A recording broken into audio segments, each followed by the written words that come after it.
اهلا بيكم مره تانية في حلقه جديده. هنتكلم النهارده عن موضوع مهم، هو ان البنك المركزي المصري بيرفع حد السحب لجميع مكانات الاي تي ام او الصرف الخاصه بالبنوك المصريه داخل مصر الى 30,000 جنيه بدل ما هو 20,000 جنيه. بس الموضوع له محددات معينه وله شروط معينه. وقبل ما اكمل الحلقه، يا ريت بس هطلب من كل متابعين الافاضل الطلب اللي بيتفرج على الحلقه وشايف ان القناه بالنسبه له مفيده او الحلقه بالنسبه له مفيده، ينزل تحت في التعليقات ويكتب لي ان الحلقه مفيده او لا. ضروري جدا المرات دي يحصل الموضوع ده.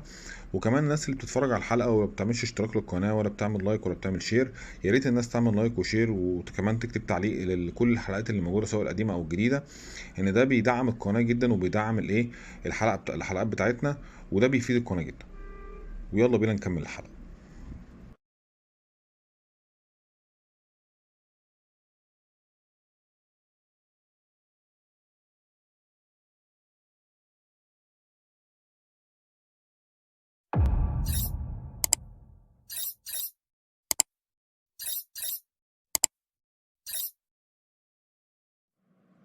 زي ما احنا قلنا في بداية الحلقة ان صحيح البنك المركزي رفع حد السحب 30,000 جنيه، ولكن مش لكل الكروت، ولها شروط معينة.